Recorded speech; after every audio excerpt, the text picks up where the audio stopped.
নীরবে আমেরিকার নিউক্লিয়ার ব্যারার ভিতরে ঢুকে পড়েছে? শুনতে সিনেমার গল্পের মতো লাগতে পারে, কিন্তু যুক্তরাষ্ট্রের বিভিন্ন অঙ্গরাজ্যে সাম্প্রতিক কিছু জমি কেনাবেচা ঘিরে এখন সত্যিই নিরাপত্তা অ্যালার্ম বাজছে। মিসৌরির হোয়াইট ম্যান এয়ারফোর্স বেস, এখানেই রয়েছে আমেরিকার বিখ্যাত B-2 স্পিরিট স্টেলথ বোমারু বিমান। এই বিমান পারমাণবিক অস্ত্র বহনে সক্ষম। এই ঘাঁটির ঠিক বাইরে একটি ট্রেইলার পার্ক বা মোবাইল হোম পার্ক নিয়ে তদন্ত শুরু হয়েছে। স্থানীয় কর্তৃপক্ষ আইনি পদক্ষেপ নিয়েছে সেটি বন্ধ করার জন্য। অভিযোগ, এই সম্পত্তির মালিকানার পেছনে রয়েছে জটিল শেল কোম্পানির নেটওয়ার্ক, যার সঙ্গে সন্দেহভাজন চীনা গোয়েন্দা সংযোগ থাকতে পারে। খতিয়ে দেখে জানা যায় মালিকানা কাগজে কলমে এক কানাডিয়ান দম্পতির নামে, কিন্তু তদন্তকারীরা দাবি করছেন শেষ পর্যন্ত সেই লিঙ্ক গিয়ে মেলে এক বিতর্কিত চীনা ব্যবসায়ী মাইলস গুয়ের সঙ্গে। তার বিরুদ্ধে আগে গুপ্তচরবৃত্তি ও বড় অঙ্কের জালিয়াতির অভিযোগ ছিল। 2024 সালে তিনি যুক্তরাষ্ট্রের দোষী সাব্যস্ত হন। তারপর আরেকটি ঘটনা, এক চীনা নাগরিককে নাকি হোয়াইটম্যান ঘাটের সীমান্তের কাছে B-2 বোমারুর ছবি তুলতে দেখা যায়। ছোট ঘটনা? নিরাপত্তা কর্মকর্তাদের মতে না, কারণ এমন ছবি, এমন পর্যবেক্ষণ বিদেশি গোয়েন্দাদের ঘাঁটির রুটিন, দুর্বলতা ও কাঠামো বোঝার সুযোগ দিতে পারে। লুইজিয়ানায় চীন সংযুক্ত মালিকরা একটি গলফ কোর্স কিনেছেন, যা এয়ারফোর্স গ্লোবাল স্ট্রাইক কমান্ডের সদর দপ্তরের কাছে। এই কমান্ড নিয়ন্ত্রণ করে আমেরিকার পারমাণবিক বোমারু ও আন্তঃমহাদেশীয় ব্যালিস্টিক ক্ষেপণাস্ত্র। নর্থ ডাকোটায় চীনের ফুফেং গ্রুপ প্রায় 150 হেক্টর জমি কিনেছে গ্র্যান্ড ফর্কস এয়ারফোর্স বেসের কাছে। এই ঘাঁটি থেকে গ্লোবাল হক ড্রোন ও গুরুত্বপূর্ণ মহাকাশ যোগাযোগ অবকাঠামো পরিচালিত হয়। টেক্সাসের GH আমেরিকা এনার্জি নামের একটি কোম্পানি লাফলিন এয়ারফোর্স বেসের কাছে উইন্ড ফার্ম প্রকল্প করতে চেয়েছিল। আশঙ্কা ছিল বিদ্যুৎ অবকাঠামো নিয়ন্ত্রণের মাধ্যমে গুপ্তচরবৃত্তি বা বিঘ্ন ঘটানো সম্ভব হতে পারে। পরে Texas Lone Star infrastructure protection act পাশ করে বিদেশি প্রতিপক্ষের এমন মালিকানা ঠেকাতে। ওয়াইওমিংয়ে মাইন ওয়ান পার্টনার্স নামের একটি কোম্পানি FE ওয়ারেন এয়ারফোর্স বেসের মাত্র 1.6 কিলোমিটার দূরে জমি কিনেছিল। এই ঘাঁটিতে রয়েছে মিনিটম্যান 3 ICBM, যা যুক্তরাষ্ট্রের স্থলভিত্তিক পারমাণবিক শক্তির মেরুদণ্ড। 4 ফেব্রুয়ারি শেষ হয়ে গেছে যুক্তরাষ্ট্র রাশিয়ার সর্বশেষ বড় পারমাণবিক অস্ত্র নিয়ন্ত্রণ চুক্তি নিউ স্টার্ট। ফলে দুই দেশের মোতায়েন করা অস্ত্রের ওপর আর কোনো আনুষ্ঠানিক সীমা নেই। ডোনাল্ড ট্রাম্প আগেই বলেছিলেন নতুন কোনো চুক্তি হলে সেখানে চীনকেও থাকতে হবে, কিন্তু বেইজিং তা প্রত্যাখ্যান করেছে। 5 ফেব্রুয়ারি যুক্তরাষ্ট্র চীনকে গোপনে পারমাণবিক অস্ত্র সংক্রান্ত পরীক্ষা চালানোর অভিযোগ তোলে। 2025 সালের জুনে হোয়াইটম্যান ঘাঁটি থেকে 7টি B-2 বোমারু বিমান উড়ে যায় ইরানের বিরুদ্ধে অপারেশন মিডনাইট হ্যামার চালাতে। 30,000 পাউন্ডের GBU-57 বাংকার বাস্টার বোমা ব্যবহার করা হয়। 36 ঘন্টার অভিযানে শক্তিশালী ভূগর্ভস্থ স্থাপনায় আঘাত হানা হয়। তাহলে প্রশ্ন উঠছে, যদি কোনো বিদেশি শক্তি হোয়াইটম্যান ঘাঁটির আশপাশে জমি কিনে নজরদারি করে, তথ্য জোগাড় করে, তাতে কি কৌশলগত সুবিধা মিলতে পারে? যুক্তরাষ্ট্র কি খুব দেরিতে বিষয়টি বুঝছে, নাকি এটি অতিরঞ্জিত ভয়? একদিকে ইরান নিয়ে উত্তেজনা, অন্যদিকে চীনের জমি কেনা নিয়ে উদ্বেগ।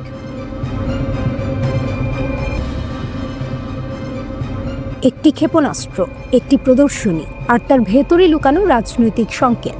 ইরানের ইসলামী বিপ্লবী গার্ড বাহিনী IRGC সম্প্রতি খোররামশার-4 নামে একটি ব্যালিস্টিক ক্ষেপণাস্ত্রের কার্যক্ষমতা প্রদর্শন করেছে। তাদের দাবি, এই মিসাইলের ধ্বংস ক্ষমতা অসাধারণ।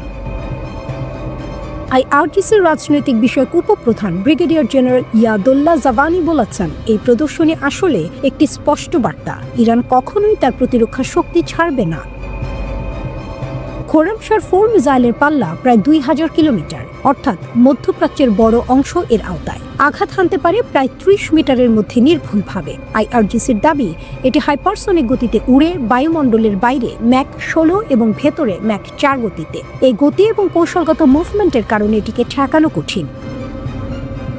জাভানি স্পষ্ট বলেছেন, আমরা আলোচনা করছি, কিন্তু আমাদের সামরিক শক্তি ছাড়ার কোনো ইচ্ছা নেই। তার দাবি, ইরান শক্ত অবস্থান থেকে আলোচনা টেবিলে যাচ্ছে, বরং যুক্তরাষ্ট্র অপমানিত হয়ে আলোচনায় ফিরেছে।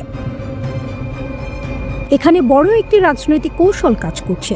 যুক্তরাষ্ট্র দীর্ঘদিন ধরে চায় ইরানের ক্ষেপণাস্ত্র কর্মসূচি নিয়েও আলোচনা হোক, কিন্তু তেহরান বারবার বলেছে মিসাইল শক্তি আলোচনার বিষয় নয়। জাভানির যুক্তি, ইরানের প্রতিরোধ ক্ষমতা এতটাই শক্তিশালী যে শত্রুরা সরাসরি আক্রমণ করতে ভয় পাচ্ছে, তাই তারা আলোচনার মাধ্যমে এই শক্তিকে সীমিত করতে চায়, কিন্তু ইরান তা মানবে না। তিনি আরো বলেছেন, ইরান কখনো যুদ্ধ চায় না, কিন্তু কেউ ভুল করলে জবাব হবে দ্রুত এবং সিদ্ধান্তমূলক। সম্প্রতি ইরানের শীর্ষ সামরিক কর্মকর্তা মেজর জেনারেল আব্দুর রহিম মুসাভিও ঘোষণা দিয়েছেন, ইরান প্রতিরক্ষামূলক কৌশল থেকে আক্রমণাত্মক কৌশলে কিছু পরিবর্তন এনেছে। বিশেষ করে গত বছরের 12 দিনের যুদ্ধের পর। সেই যুদ্ধ হয়েছিল ইসরায়েল ও যুক্তরাষ্ট্রের সঙ্গে। এরপর থেকে ইরান বলছে ভবিষ্যতে তাদের পদক্ষেপ হবে মার্কিন হিসাবের বাইরে। এবার আসি আরেক গুরুত্বপূর্ণ জায়গায়, পারস্য উপসাগর ও হরমুজ প্রণালী। এই অঞ্চল দিয়ে বিশ্ব তেলের বড় অংশ পরিবহন হয়। জাভানি সতর্ক করেছেন, যদি আঞ্চলিক যুদ্ধ শুরু হয় তার আগুন সবার গায়ে লাগবে, অর্থাৎ শুধু একটি দেশ নয়, পুরো অঞ্চল অস্থিতিশীল হয়ে পড়তে পারে। মার্কিন যুদ্ধজাহাজের কাছে ইরানি ড্রোন দেখা যাওয়ার খবর নিয়েও তিনি কথা বলেছেন। তার ভাষায়, এগুলো নজরদারির অংশ, বার্তা পরিষ্কার, আমরা সবকিছু দেখছি। ইউরোপের কিছু দেশ আইআরজিসিকে সন্ত্রাসী সংগঠন হিসেবে চিহ্নিত করেছে। জাভানি এটিকে অযৌক্তিক বলেছেন। তিনি দাবি করেন, জেনারেল কাসেম সোলাইমানির নেতৃত্বে আইআরজিসি ইরাক ও সিরিয়ায় আইএস বা দাইশের বিরুদ্ধে বড় ভূমিকা রেখেছিল। ইরান বলছে তারা আলোচনা চায়, কিন্তু চাপের কাছে মাথা নত করবে না। মিসাইল শক্তি তাদের জন্য শুধু অস্ত্র নয়, একটি প্রতিরোধের প্রতীক। এখন পরিস্থিতি দাঁড়িয়েছে এমন জায়গায়, একদিকে কূটনৈতিক আলোচনা, অন্যদিকে সামরিক প্রদর্শন। প্রশ্ন হচ্ছে, এই দুই পথ কি পাশাপাশি চলবে, নাকি কোনো এক সময় সংঘর্ষ আবারও তীব্র হবে? মধ্যপ্রাচ্য আবার সেই পুরনো উত্তেজনার মোড়ে দাঁড়িয়ে। এখন দেখার বিষয়, হাইপারসনিক গতির মিসাইলের বার্তা কি টেবিলের আলোচনায় প্রভাব ফেলবে, নাকি নতুন অধ্যায়ের সূচনা করবে? খামেনিকে হত্যা না সামরিক ঘাঁটিতে হামলা, কোন পথে হাঁটছেন ট্রাম্প? মধ্যপ্রাচ্যে যুক্তরাষ্ট্র ও ইরানের উত্তেজনা এখন এমন এক জায়গায় দাঁড়িয়ে যেখানে একটি ভুল সিদ্ধান্ত পুরো অঞ্চলকে আগুনে ঠেলে দিতে পারে। প্রতিদিন নতুন নতুন গোয়েন্দা তথ্য, সামরিক প্রস্তুতি আর কড়া ভাষার হুঁশিয়ারি, সব মিলিয়ে প্রশ্ন হচ্ছে, ডোনাল্ড ট্রাম্পের পরবর্তী চালটা কি? ইরানের সামরিক ঘাঁটিতে সীমিত হামলা, নাকি আরও চরম কিছু খোদ সর্বোচ্চ নেতা আয়াতুল্লাহ আলী খামেনিকে লক্ষ্য করে পদক্ষেপ? সাম্প্রতিক বিশ্লেষণ বলছে, যুক্তরাষ্ট্র ইরানের আকাশ প্রতিরক্ষা ব্যবস্থার সীমাবদ্ধতা ভালোভাবেই লক্ষ্য করছে। গত বছরের জুনে ইসরায়েলি যুদ্ধবিমান যেভাবে ইরানের বিস্তীর্ণ আকাশসীমা প্রায় বাধাহীনভাবে অতিক্রম করেছিল, তা তেহরানের প্রতিরক্ষার দুর্বল দিকগুলো সামনে এনেছে। সেই অভিযানের পরই ফোর্দোর মতো ভূগর্ভস্থ পারমাণবিক স্থাপনায় সম্ভাব্য মার্কিন হামলার কথা খোলাখুলি আলোচনায় আসে। এখানে অনেক বিশ্লেষক ভেনেজুয়েলার উদাহরণ টানছেন। সেখানে কয়েক ঘন্টার মধ্যেই যুক্তরাষ্ট্র আকাশ প্রতিরক্ষা অকেজো করে দিয়েছিল। প্রশ্ন হচ্ছে, ইরানেও কি একই কৌশল প্রয়োগ করা সম্ভব? খামেনিকে লক্ষ্যবস্তু করার আলোচনা কেন বিপজ্জনক? এখন বিতর্কটা শুধু সামরিক স্থাপনায় হামলা পর্যন্ত সীমাবদ্ধ নেই। কিছু পশ্চিমা বিশ্লেষকের মতে, পেন্টাগনে নাকি আরও চরম একটি বিকল্প নিয়েও আলোচনা হচ্ছে, খামেনিকে লক্ষ্য করে গুপ্ত হত্যা। কিন্তু বাস্তবতা হলো, তেহরান ভারতের মহাসাগরীয় ঘাঁটি থেকে প্রায় 1000 মাইল দূরে। বিশেষ বাহিনী পাঠিয়ে সরাসরি অভিযান চালানো অত্যন্ত কঠিন। তাই তাত্ত্বিকভাবে দূরপাল্লার নিখুঁত ক্ষেপণাস্ত্র দিয়ে আঘাত হানার কথা কেউ কেউ বলছেন। তবে এখানেই সবচেয়ে বড় সমস্যা, এটি হবে আন্তর্জাতিক আইনের চরম লঙ্ঘন। যুক্তরাষ্ট্র ও ইরানের মধ্যে আনুষ্ঠানিক যুদ্ধ নেই। এমন পদক্ষেপ নিলে পুরো অঞ্চল এমন এক সংঘাতে জড়িয়ে পড়বে যার পরিণতি কারো নিয়ন্ত্রণে থাকবে না। খামেনি না থাকলে কি ইরান ভেঙে পড়বে? অনেকে ভাবেন, খামেনি না থাকলে ইরানের শাসন ব্যবস্থা ভেঙে পড়বে। বাস্তবতা এত সহজ নয়। ইরানের ভেতরে ইতোমধ্যে সম্ভাব্য উত্তরসূরি হিসেবে 3 জনের নাম আলোচনায় আছে। রাষ্ট্রীয় কাঠামো এখনও সুসংহত, নিরাপত্তা বাহিনী শক্ত হাতে পরিস্থিতি নিয়ন্ত্রণে রেখেছে। বরং খামেনির অনুপস্থিতিতে ক্ষমতার লড়াই শুরু হলে অস্থিতিশীলতা বাড়তে পারে, যা শেষ পর্যন্ত যুক্তরাষ্ট্রের জন্য বিপদ ডেকে আনতে পারে। ইরানের জবাব কতটা ভয়ঙ্কর হতে পারে? ইরান পরিষ্কার ভাষায় জানিয়েছে, সর্বোচ্চ নেতার উপর হামলা মানেই সরাসরি যুদ্ধ। প্রেসিডেন্ট মাসুদ পেজেশকিয়ান বলেছেন, এমন কিছু হলে ইরান সর্বাত্মক জবাব দেবে। ইরানের সবচেয়ে বড় শক্তি তাদের ভূগর্ভস্থ ক্ষেপণাস্ত্র নগরী। ধারণা করা হয় সেখানে অন্তত 2000 উচ্চগতির ব্যালিস্টিক ক্ষেপণাস্ত্র মজুত আছে। যুদ্ধ শুরু হলে প্রথম লক্ষ্য হতে পারে মার্কিন রণতরী আব্রাহাম লিঙ্কন ও এর সহযোগী জাহাজগুলো। পারস্য উপসাগরের কাছে এলে ড্রোন ও ক্ষেপণাস্ত্র হামলার ঝুঁকি বহুগুণ বাড়ে। এছাড়া কাতারের আল উদেইদ বিমান ঘাঁটি সহ মধ্যপ্রাচ্যের বিভিন্ন মার্কিন ঘাঁটি ইরানের নিশানায় রয়েছে। যদিও সেখানে প্যাট্রিয়ট প্রতিরক্ষা ব্যবস্থা আছে, তবুও সাম্প্রতিক পরিসংখ্যান বলছে সব ক্ষেপণাস্ত্র ঠেকানো সম্ভব হয়নি। হাত ট্রিগারেই আছে ইরানের শেষ বার্তা। এই প্রেক্ষাপটে ইরানের সেনাপ্রধান মেজর জেনারেল আমির হাতামির হুঁশিয়ারি খুবই স্পষ্ট। আমাদের হাত এখনো ট্রিগারেই আছে। তার ভাষায়, শত্রুর প্রতিটি পদক্ষেপ তেহরানের নজরে।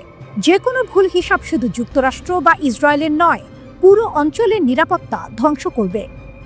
জানিয়ে কি ইসরায়েলকে গোপন বার্তা দিল আমেরিকা? একটি খবর বেশ আলোড়ন তুলেছে। খবরটি বলছে যুক্তরাষ্ট্র নাকি ইরানি সম্ভাব্য হামলার সময়সূচি নিয়ে ইসরায়েলকে গোপন বার্তা পাঠিয়েছে। এই তথ্য প্রকাশ করেছে ইসরায়েলের চ্যানেল 14, আর সেটি উদ্ধৃত করেছে আন্তর্জাতিক সংবাদ মাধ্যম মিডল ইস্ট মনিটর। প্রশ্ন হলো, এই বার্তায় ঠিক কি বলা হয়েছে? এর মানে কি সত্যি যুদ্ধ দরজায় কড়া নাড়ছে? প্রতিবেদন অনুযায়ী যুক্তরাষ্ট্র ইসরায়েলকে জানিয়েছে আগামী 2 সপ্তাহের মধ্যে ইরানের ওপর সম্ভাব্য হামলার জন্য সব ধরনের প্রস্তুতি সম্পন্ন হতে পারে।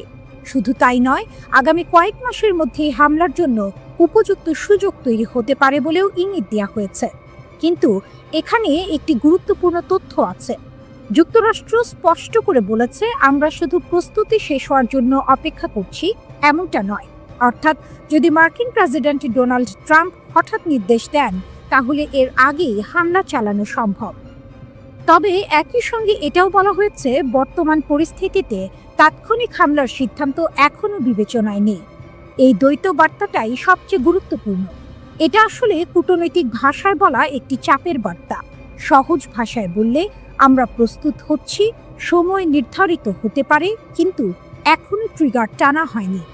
এ ধরনের বার্তা সাধারণত 3টি উদ্দেশ্যে পাঠানো হয়। 1. ইরানকে মানসিক চাপ দেয়া। 2. ইসরায়েলকে প্রস্তুত রাখা। 3. আঞ্চলিক শক্তিগুলোকে সতর্ক করা। এটা যুদ্ধ ঘোষণার চেয়ে কৌশলগত সতর্ক সংকেত। মাঠে কি হচ্ছে? বার্তার পাশাপাশি আরেকটি বিষয় খুব গুরুত্বপূর্ণ। যুক্তরাষ্ট্র বর্তমানে মধ্যপ্রাচ্যে তাদের সামরিক শক্তি ব্যাপকভাবে বাড়াচ্ছে। প্রতিবেদন অনুযায়ী অঞ্চল জুড়ে মার্কিন সেনা ও সামরিক সরঞ্জামের নজিরবিহীন মোতায়েন চলছে। স্থল, আকাশ ও সমুদ্র 3 দিক থেকেই উপস্থিতি বাড়ানো হয়েছে। এর ফলে কি হচ্ছে? মার্কিন সামরিক বাহিনী কার্যত এমন অবস্থানে পৌঁছেছে যেখানে তারা চাইলে খুব অল্প সময়ের নোটিসে সামরিক অভিযান শুরু করতে পারে। বিশ্লেষকদের মতে এটা কেবল ইরানের জন্য না, পুরো মধ্যপ্রাচ্যের জন্যই একটি বড় সতর্কবার্তা। তাহলে কি যুদ্ধ অবশ্যম্ভাবী? এটাই সবচেয়ে গুরুত্বপূর্ণ প্রশ্ন। এখনো যুদ্ধ নিশ্চিত নয়, কিন্তু যুদ্ধের প্রস্তুতি বাস্তব। ইতিহাস বলে, যখন কোনো দেশ বলে আমরা এখনো সিদ্ধান্ত নেইনি, তখন সাধারণত সব প্রস্তুতিই থাকে।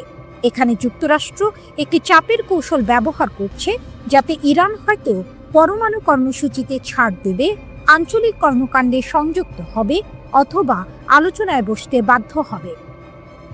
ইসরায়েলের ভূমিকা কেন গুরুত্বপূর্ণ? ইসরায়েল দীর্ঘদিন ধরেই ইরানের বিরুদ্ধে কঠোর অবস্থানে। তাই যুক্তরাষ্ট্রের যে কোনো বড় সিদ্ধান্তে ইসরায়েলকে আগেভাগে জানানো, সমন্বয় করা, গোয়েন্দা তথ্য ভাগাভাগি করা এই পুরো প্রক্রিয়ার অংশ। এই গোপন বার্তাও সেই সমন্বয়ের ইঙ্গিত।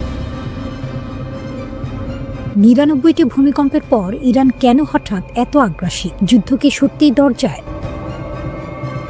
মাত্র 1 সপ্তাহে ইরানে 99টি ভূমিকম্প। এরপরে শুরু হয় একের পর এক সামরিক বার্তা, ছবি আর হুঁশিয়ারি। ড্রোন, ক্ষেপণাস্ত্র, রাতের অন্ধকারে সামরিক বহর, সব মিলিয়ে প্রশ্ন উঠছে, ইরান কি নতুন যুদ্ধে নামতে প্রস্তুত, নাকি এটা শুধুই শক্তি প্রদর্শন, ভয় দেখানোর কৌশল?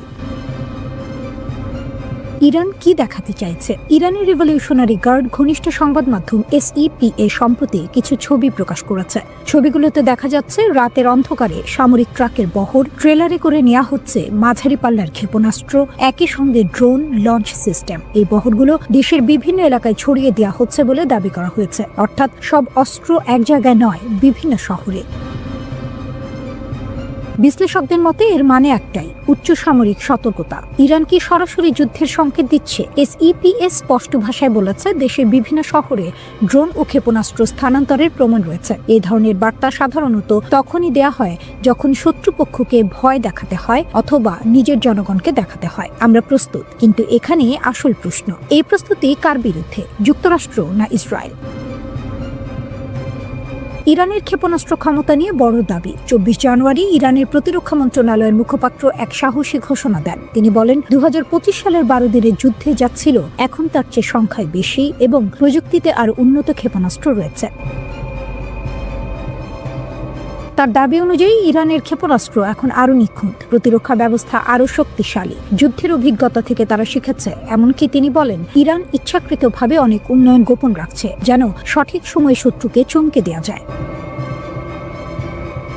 আগের যুদ্ধে ইসরায়েল কি শিখেছে? 2025 সালের সেই 12 দিনের সংঘাতে ইরান একসঙ্গে বিপুল সংখ্যক ক্ষেপণাস্ত্র ছুড়েছিল। ইসরায়েলের আধুনিক প্রতিরক্ষা ব্যবস্থা চাপে পড়ে যায়, সব ক্ষেপণাস্ত্র ঠেকানো সম্ভব হয়নি। ইরানের দাবি ক্ষেপণাস্ত্রের ঘনত্ব ও ধারাবাহিকতাই ছিল আসল শক্তি। এই অভিজ্ঞতাকেই এখন তারা প্রমাণ হিসেবে তুলে ধরছে।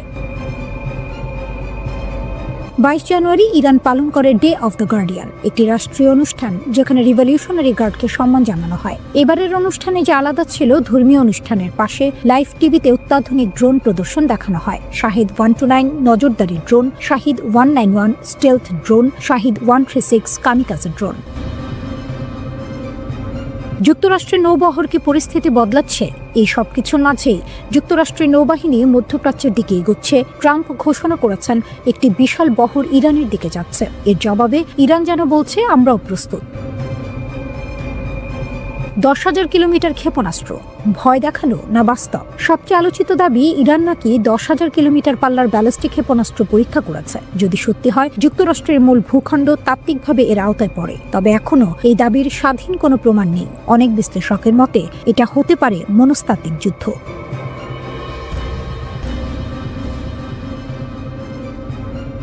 ইরানে এক সপ্তাহে 99টি ভূমিকম্প, প্রকৃতির খেলা নাকি যুদ্ধের প্রস্তুতি? ইরান, ইসরায়েল এবং যুক্তরাষ্ট্র এই তিন দেশকে ঘিরে মধ্যপ্রাচ্যে উত্তেজনা আবার নতুন করে মাথাচাড়া দিয়েছে। ঠিক এই সময়ে সামনে আসে একটি অস্বাভাবিক তথ্য। মাত্র এক সপ্তাহে ইরানে 99টি ভূমিকম্প, আর এখান থেকেই শুরু হয় জল্পনা, গুজব আর নানা ষড়যন্ত্র তত্ত্ব। প্রশ্ন হলো, এগুলো কি স্বাভাবিক ভূমিকম্প নাকি গোপন পারমাণবিক পরীক্ষা, নাকি যুক্তরাষ্ট্র ও ইসরায়েলের সঙ্গে সম্ভাব্য যুদ্ধের প্রস্তুতি? কি ঘটেছে ইরানে? 2026 সালের 10 থেকে 16 জানুয়ারি মাত্র 6 দিনের মধ্যে ইরানে মোট 99টি ভূমিকম্প রেকর্ড করা হয়। এই ভূমিকম্পগুলোর মধ্যে 72টির মাত্রা ছিল 3.0 এর আশেপাশে, 21টি ছিল 3 থেকে 4 মাত্রার মধ্যে, 5টি ছিল 4 থেকে 5 মাত্রার মধ্যে এবং মাত্র একটি ভূমিকম্প ছিল 5 থেকে 6 মাত্রার, অর্থাৎ বেশিরভাগ কম থেকে মাঝারি মাত্রার ভূমিকম্প। কোন কোন এলাকায় ভূমিকম্প হয়েছে? এই ভূমিকম্পগুলো কোনো একটি জায়গায় সীমাবদ্ধ ছিল না, বরং একাধিক প্রদেশে ছড়িয়ে পড়ে। খুসান 18টি, ইয়াজদ 13টি, কেরমান, দক্ষিণ খোরাসান প্রতিটিতে 7টি করে। এই বিস্তৃত ভৌগোলিক ছড়ানো বিষয়টি গুরুত্বপূর্ণ, কারণ যদি এটা কোনো গোপন বিস্ফোরণ হতো তাহলে সাধারণত একটি নির্দিষ্ট এলাকায় সীমাবদ্ধ থাকতো। ইস্পাহান কেন এত গুরুত্বপূর্ণ? এখানেই শুরু হয় রাজনৈতিক বার্তা। ইস্পাহান প্রদেশে রয়েছে ইরানের গুরুত্বপূর্ণ পারমাণবিক স্থাপনা। এই জায়গায় রয়েছে গবেষণা রিঅ্যাক্টর, পারমাণবিক ল্যাব, জ্বালানি প্রস্তুত কেন্দ্র, আর এখানেই সমস্যা।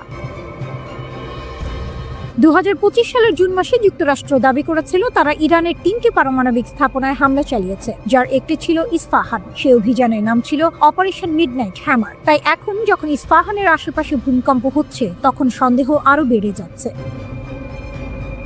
ট্রাম্প বনাম ইরান, হত্যার হুমকি ও যুদ্ধের ভাষা। এই ভূমিকম্পের খবর এমন এক সময় এসেছে যখন রাজনৈতিক উত্তেজনা চরমে। ডোনাল্ড ট্রাম্প হুঁশিয়ারি দিয়েছেন, আমাকে হত্যা করা হলে ইরানকে পৃথিবীর মানচিত্র থেকে মুছে দেওয়া হবে। অন্যদিকে ইরান বলেছে খামেনিকে আঘাত করলে হাত কেটে নেওয়া হবে। এ ধরনের ভাষা সাধারণত যুদ্ধের আগের সময়েই শোনা যায়।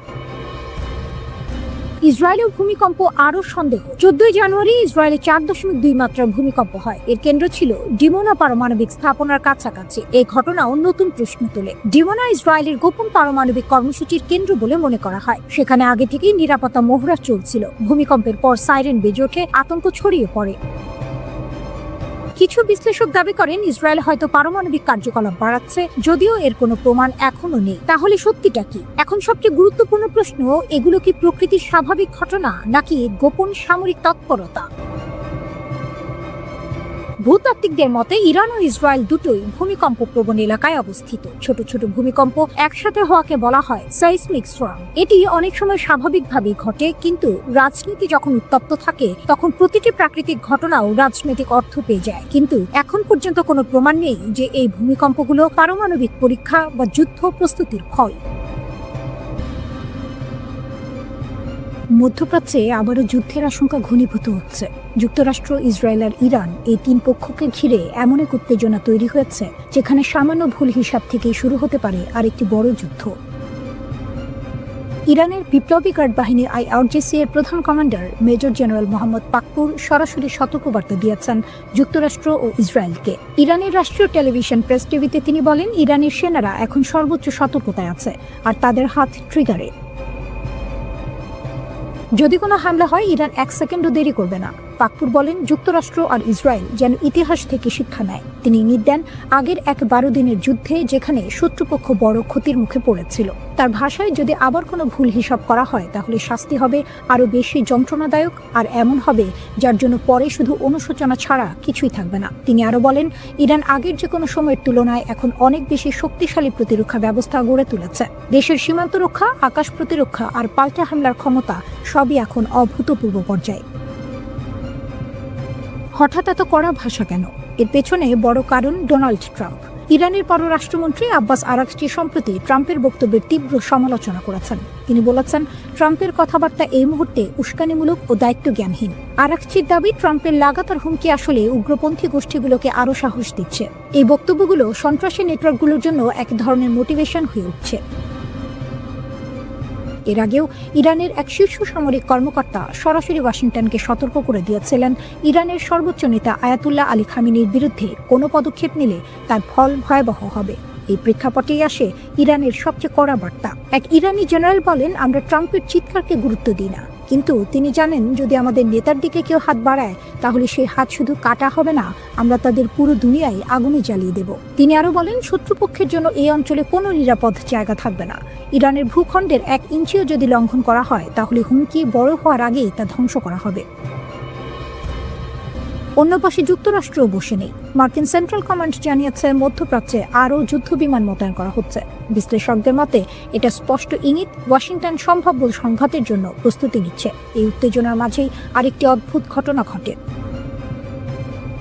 20 থেকে 21 জানুয়ারির রাতে ডোনাল্ড ট্রাম্পের বিমান মাঝপথে যান্ত্রিক সমস্যার পরে তিনি বাধ্য হন বিমান বদলাতে।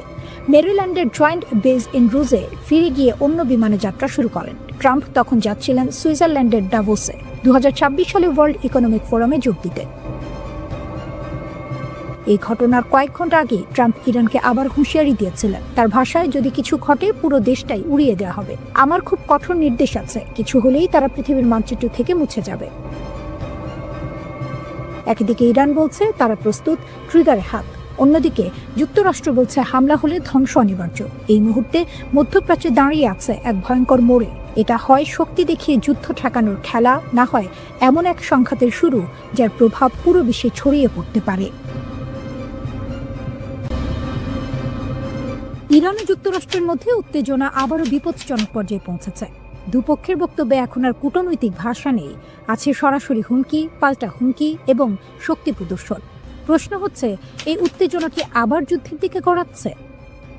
ইরানের সশস্ত্র বাহিনীর মুখপাত্র জেনারেল আবুল ফাজল শাখারি সরাসরি বলেছেন, ট্রাম্পের হুমকিকে আমরা খুব একটা গুরুত্ব দিই না, কিন্তু যদি আমাদের সর্বোচ্চ নেতার দিকে কোনো আক্রমণাত্মক হাত বাড়ানো হয় তাহলে সেই হাত কেটে ফেলা হবে। শুধু তাই নয়, তিনি আরও বলেন, আমরা তাদের শান্তি ও নিরাপত্তা কেড়ে নেব, তাদের পৃথিবী আগুনে পুড়বে। এই বক্তব্য এসেছে এমন এক সময়ে যখন ডোনাল্ড ট্রাম্প প্রকাশ্যে বলেছেন ইরানের নেতৃত্ব পরিবর্তনের প্রয়োজন আছে। অর্থাৎ শুধু নীতি পরিবর্তন নয়, শাসন ব্যবস্থাই বদলাতে হবে, এমন ইঙ্গিত দিয়েছেন তিনি। ইরান এই মন্তব্যকে সরাসরি শাসক গোষ্ঠীর ওপর আঘাত হিসেবে দেখছেন। ট্রাম্প দাবি করেছেন ইরানে 800-এর বেশি মানুষকে ফাঁসি দেওয়ার পরিকল্পনা ছিল। যুক্তরাষ্ট্র কড়া বার্তা দেওয়ার পর তেহরান সেই পরিকল্পনা থেকে সরে আসে। ট্রাম্প বলেন, আমরা জানিয়ে দিয়েছিলাম এটা হলে খুব খারাপ দিন আসবে। এরপর তারা কাউকে ফাঁসি দেয়নি। তবে তিনি এটাও বলেছেন, ভবিষ্যতে কি হবে সেটা বলা যায় না। অর্থাৎ সামরিক বিকল্প এখনও পুরোপুরি বন্ধ নয়। এই উত্তেজনার মূল কারণ শুরু হয় গত বছরের 28 ডিসেম্বর। ইরানে অর্থনৈতিক সংকট, মুদ্রার ব্যাপক পতন ও বেকারত্বের কারণে দেশ জুড়ে বিক্ষোভ শুরু হয়। সরকার কঠোর হাতে তা দমন করে। যুক্তরাষ্ট্রভিত্তিক মানবাধিকার সংস্থাগুলোর দাবি, এই দমনে অন্তত 4510 জন নিহত হয়েছে। ইরানের সর্বোচ্চ নেতা আয়াতুল্লাহ আলী খামেনি এসব মৃত্যুর জন্য সরাসরি যুক্তরাষ্ট্রকে দায়ী করেছেন। তিনি ট্রাম্পকে অপরাধী আখ্যা দিয়ে বলেছেন, যুক্তরাষ্ট্রই এই অস্থিরতা উস্কে দিয়েছে। এই পরিস্থিতিতে আরেকটি গুরুতর আশঙ্কার কথা বলেছেন আন্তর্জাতিক বিশ্লেষকরা। সাবেক পারমাণবিক অস্ত্র পরিদর্শক ডেভিড অলব্রাইট বলেছেন, ইরানের ভেতরে যদি দীর্ঘদিন বিশৃঙ্খলা চলতে থাকে তাহলে দেশটি তার পারমাণবিক স্থাপনাগুলো সুরক্ষিত রাখতে ব্যর্থ হতে পারে। ইন্টারনেট বন্ধ, প্রশাসনিক অচলাবস্থা সব মিলিয়ে পারমাণবিক নিরাপত্তা ঝুঁকির মুখে পড়তে পারে। এর মধ্যে ইসরায়েল নতুন করে হুঁশিয়ারি দিয়েছে। গত বছর ইরান ও ইসরায়েলের মধ্যে 12 দিনের যুদ্ধ হয়েছিল। সেই অভিজ্ঞতা সামনে রেখে ইসরায়েল বলছে, ইরান যদি আবার ভুল হিসাব করে হামলা চালায় তাহলে এমন শক্তি দিয়ে জবাব দেওয়া হবে যা ইরান আগে কখনো দেখেনি। ইরানও কেবল সামরিক ভাষায় সীমাবদ্ধ নেই, তারা এবার আইনি পথে হাঁটছে। তেহরান ঘোষণা দিয়েছে, যুক্তরাষ্ট্র ও ইসরায়েলের বিরুদ্ধে আন্তর্জাতিক আদালতে মামলা করার প্রস্তুতি চলছে। দেশ জুড়ে বিশেষ তদন্ত দল গঠন করা হয়েছে। যুদ্ধকালীন ক্ষয়ক্ষতি, নিহতদের তথ্য, সাক্ষ্য সব সংগ্রহ করা হচ্ছে। একই সঙ্গে দেশের ভেতরে নিয়ন্ত্রণ আরও কড়া করা হয়েছে। ইরান সরকার প্রায় 40,000 স্টারলিংক স্যাটেলাইট ইন্টারনেট সংযোগ বন্ধ করে দিয়েছে। তাদের দাবি, এই নেটওয়ার্ক ব্যবহার করে যুক্তরাষ্ট্র ও ইসরায়েল বিক্ষোভ উস্কে দিচ্ছে। ইরান বলছে, এই লড়াই শুধু ইরানের নয়, পুরো মধ্যপ্রাচ্যের। ইরান, ইরাক, হিজবুল্লাহ, ফিলিস্তিনি গোষ্ঠী ও ইয়েমেনের আনসারুল্লাহ সবাই একসঙ্গে যুক্তরাষ্ট্র ও ইসরায়েলের বিরুদ্ধে দাঁড়াবে। ইরানের বিমান প্রতিরক্ষা ব্যবস্থা সত্যিই কি যুক্তরাষ্ট্র ও ইসরায়েলের ভয়ঙ্কর আক্রমণ ঠেকাতে পারবে? এই লড়াইটা শুধু মিসাইল বনাম মিসাইলের নয়, এটা রাডার, স্টেলথ প্রযুক্তি আর কয়েক সেকেন্ডের সিদ্ধান্তের যুদ্ধ। এক মুহূর্ত দেরি মানেই ধ্বংস। ইরানের জন্য সবচেয়ে বড় হুমকি হচ্ছে যুক্তরাষ্ট্র ও ইসরায়েলের ব্যবহার করা F-35 লাইটেনিং II যুদ্ধ বিমান। এগুলো পঞ্চম প্রজন্মের স্টেলথ ফাইটার জেট। সাধারণ ভাষায় বললে, এই বিমানগুলো এমনভাবে তৈরি যে রাডার সহজে ধরতেই পারে না। শত্রু দেশের আকাশসীমার ভেতরে অনেক দূর ঢুকে পড়ার পরেও অনেক সময় এগুলোর অস্তিত্ব ধরা পড়ে না। 2024 সালের অক্টোবরে ইসরায়েল যখন ইরানের গুরুত্বপূর্ণ সামরিক স্থাপনায় হামলা চালায়, তখন আন্তর্জাতিক বিভিন্ন রিপোর্টে বলা হয়, ইসরায়েলি যুদ্ধবিমানগুলো ইরানের আকাশ প্রতিরক্ষা এড়িয়ে সরাসরি লক্ষ্যবস্তুতে আঘাত হানে। এখানেই ইরানের সবচেয়ে বড় চ্যালেঞ্জ, এই অদৃশ্য শত্রুকে কিভাবে সময়মতো শনাক্ত করা যাবে। দীর্ঘদিন ধরে ইরানের আকাশ প্রতিরক্ষার মূল ভরসা ছিল রাশিয়ার দেয়া S-300 PMU-2 সিস্টেম। এটি অনেক দূর থেকে শত্রু বিমান বা মিসাইল শনাক্ত করতে পারে। কিন্তু 2024 সালের শেষ দিকে ইসরায়েলের নির্ভুল হামলায় এই S-300 সিস্টেমের শেষ সক্রিয় ব্যাটারিগুলো ধ্বংস হয়ে যায় বলে দাবি করা হয়। এর ফলে ইরানের আকাশ প্রতিরক্ষায় বড় ধরনের ফাঁক তৈরি হয়। এই ঘটনাই দেখিয়ে দেয় পুরনো রুশ প্রযুক্তি আধুনিক পশ্চিমা ইলেকট্রনিক যুদ্ধ আর স্মার্ট মিসাইলের সামনে কতটা দুর্বল। এরপর ইরান সামনে আনে তাদের নিজস্ব তৈরি ব্যবস্থা বাভার 373। ইরানের দাবি, এই সিস্টেম রাশিয়ার S-400 কিংবা আমেরিকার প্যাট্রিয়ট সিস্টেমের সমতুল্য। এতে ব্যবহার করা হয় সাইয়াদ 4B মিসাইল, যার পাল্লা নাকি 300 কিলোমিটারের বেশি, এবং এটি অনেক উঁচুতে থাকা লক্ষ্যবস্তু ধ্বংস করতে পারে। ইরানি কর্মকর্তারা আরও দাবি করেন, বাভার 373 স্টেলথ বিমানও শনাক্ত করতে পারে। তবে বাস্তব যুদ্ধে, বিশেষ করে পূর্ণমাত্রার সংঘর্ষে এই দাবি এখনও পরীক্ষিত নয়। তবুও বর্তমানে এই সিস্টেমে ইরানের আকাশ রক্ষার মূল ভরসা। লং রেঞ্জ সিস্টেমের পাশাপাশি আছে মাঝারি পাল্লার 15তম খোরদাত প্রতিরক্ষা ব্যবস্থা। এটি একসাথে একাধিক লক্ষ্যবস্তুতে আঘাত হানতে পারে। এর রাডার প্রায় 150 কিলোমিটার দূর থেকে যুদ্ধবিমান ও ক্রুজ মিসাইল শনাক্ত করতে সক্ষম। সবচেয়ে বড় সুবিধা হলো, এটি খুব দ্রুত অবস্থান বদলাতে পারে, ফলে শত্রুর জন্য এটিকে টার্গেট করা কঠিন হয়ে যায়। কিন্তু সমস্যা এখানেই শেষ নয়। আজকের যুদ্ধে শুধু ওপর দিয়ে আসা বিমান নয়, নিচু দিয়ে উড়ে আসা ক্রুজ মিসাইলও ভয়ঙ্কর হুমকি।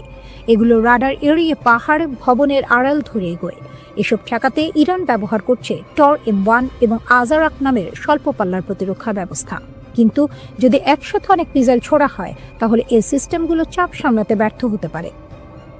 আরেকটি বড় দিক হলো, আধুনিক যুদ্ধ শুধু অস্ত্রের নয়, চোখ অন্ধ করার যুদ্ধ।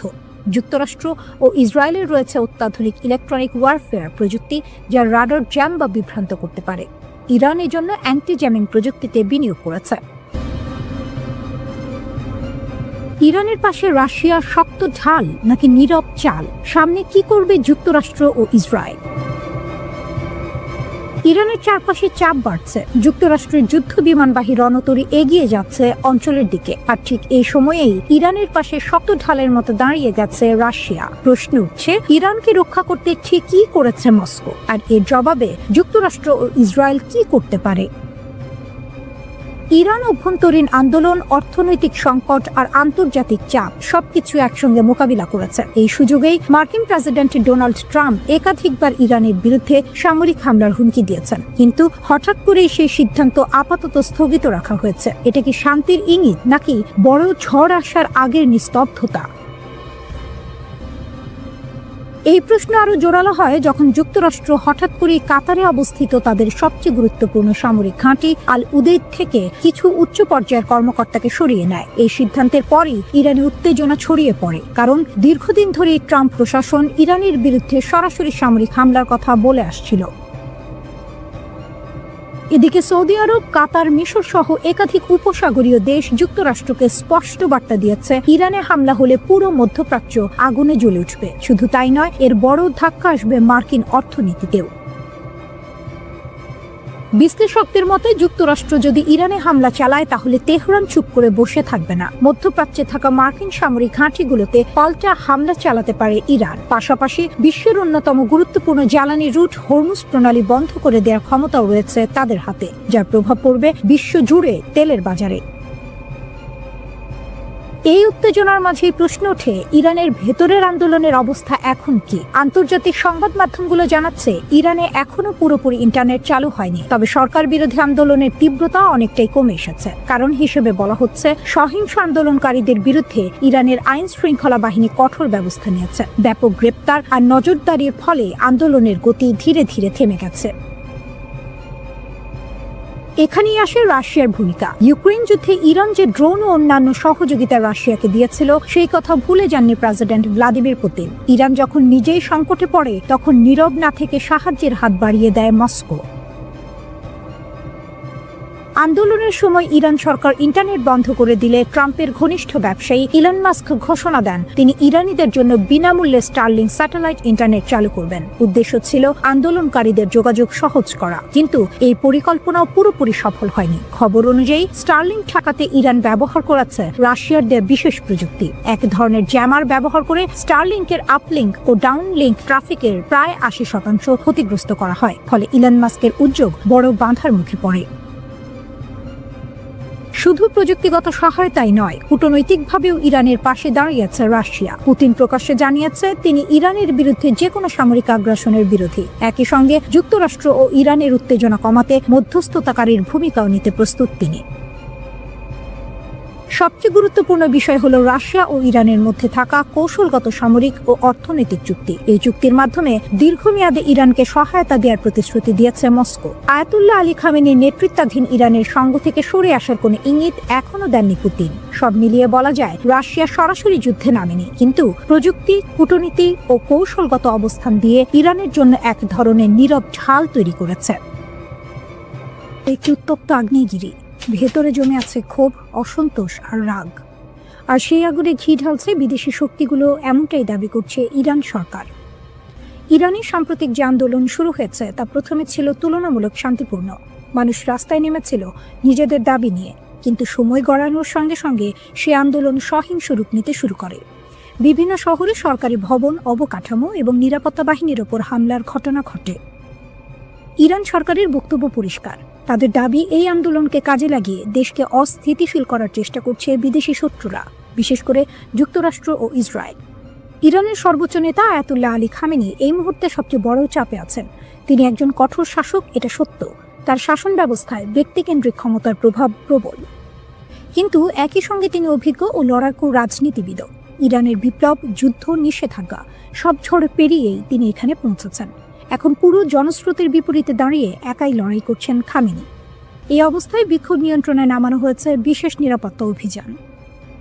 ইরানের আইনশৃঙ্খলা বাহিনী ফারাজা দাবি করেছে দক্ষিণাঞ্চলীয় বন্দর নগরী বুশেহর থেকে প্রায় ৬০০টি অস্ত্র উদ্ধার করা হয়েছে। এই অস্ত্রগুলো নাকি পাচার করা হচ্ছিল রাজধানী তেহরানে। ফারাজার মতে যদি এসব অস্ত্র তেহরানে পৌঁছাতো তাহলে বড় ধরনের নগরযুদ্ধ এবং ভয়াবহ প্রাণহানি ঘটতে পারত। এই অভিযানে অন্তত ২ জন সন্ত্রাসীকে গ্রেপ্তার করা হয়েছে বলেও জানানো হয়। একই সঙ্গে ইরানের গোয়েন্দা সংস্থাগুলো আরও একটি গুরুতর দাবি করেছে। তারা বলছে একটি সশস্ত্র সন্ত্রাসী চক্রকে শনাক্ত ও ভেঙে দেওয়া হয়েছে, যারা সাধারণ মানুষ ও নিরাপত্তা বাহিনীর সদস্যদের হত্যা করার পরিকল্পনা করছিল।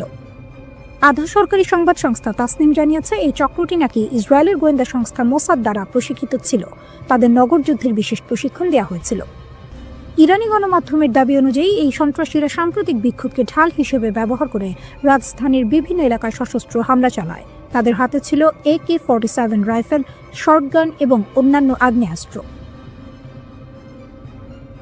নিরাপত্তা বাহিনীর প্রকাশিত ছবিতে দেখা যায় সন্ত্রাসীরা একে অপরের সঙ্গে যোগাযোগের জন্য স্যাটেলাইট ফোন ব্যবহার করছিল। ইরানের দাবি এই অস্ত্র ও প্রযুক্তির মাধ্যমেই তারা সমন্বিত হামলা চালিয়ে পরিস্থিতি আরও ভয়াবহ করার চেষ্টা করেছিল। আরও গুরুতর অভিযোগ হলো এই চক্র নাকি সামরিক ও পুলিশ সদর দপ্তরে হামলা চালিয়ে সেখান থেকে অস্ত্র লুট করে এবং সেগুলো অন্য দাঙ্গাকারীদের মধ্যে বিতরণ করেছিল। উদ্দেশ্য ছিল একটাই, শহরের ভেতরে সহিংসতা নিয়ন্ত্রণের বাইরে নিয়ে যাওয়া। ইরান সরকার বরাবরই বলে আসছে এই অস্থিরতার পেছনে বিদেশি শক্তির হাত রয়েছে। তারা যুক্তরাষ্ট্র ও ইসরায়েলকে সরাসরি দায়ী করছে।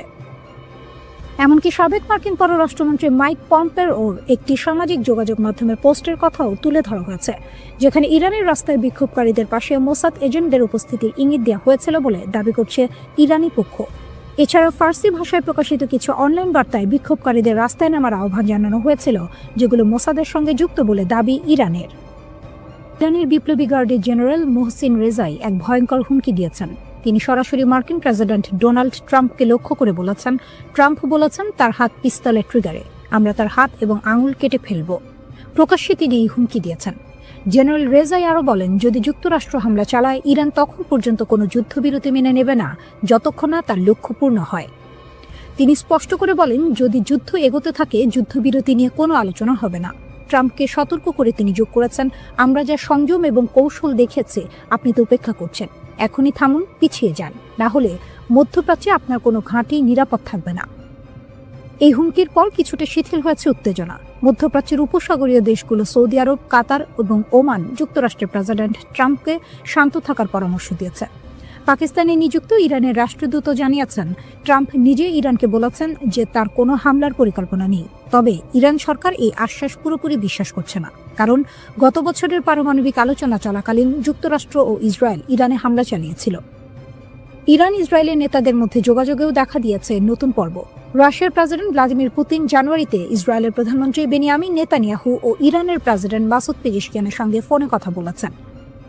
ক্রেমলিন জানিয়েছে, পুতিন মধ্যপ্রাচ্যের সামরিক সংঘাতের আশঙ্কা দেখে উত্তেজনা কমানোর জন্য মধ্যস্থতার প্রস্তাব দিয়েছেন। ক্রেমলিনের মুখপাত্র দিমিত্রি পেসকভ বলেন, এই অঞ্চলের পরিস্থিতি অত্যন্ত সংকটাপন্ন। প্রেসিডেন্ট পুতিন উত্তেজনা হ্রাসে মধ্যস্থতার প্রচেষ্টা চালাচ্ছেন। ফোন কলে পুতিন ইরান এবং ইসরায়েলের মধ্যে কৌশলগত অংশীদারিত্ব আরও শক্তিশালী করার প্রতিশ্রুতি দিয়েছেন। অন্যদিকে ইরানের প্রেসিডেন্টের দপ্তর জানিয়েছে, পেজিশকিয়ান রাশিয়ার জন্য জাতিসংঘে ইরানের সমর্থনের প্রশংসা করেছেন। ইরান রাশিয়ার একজন কৌশলগত অংশীদার হিসেবে বিবেচিত, তাই যে কোনো সংঘাত যা ইরানের প্রো মস্কো নেতৃত্বকে হুমকির মুখে ফেলতে পারে তার বিষয়ে রাশিয়া সতর্ক। এই ফোন কল রাশিয়ার প্রথম প্রকাশ্য মন্তব্য ছিল, যা ইরানের সরকারের সঙ্গে মস্কোর সরাসরি সংযোগ প্রকাশ করে। রাশিয়া ইসরায়েলের সঙ্গে সুসম্পর্ক বজায় রাখার চেষ্টা করছে, যদিও 2023 সালের গাজার ঘটনায় ইসরায়েলের কর্মকাণ্ড নিয়ে রাশিয়ার সমালোচনা সম্পর্ককে কিছুটা জটিল করেছে।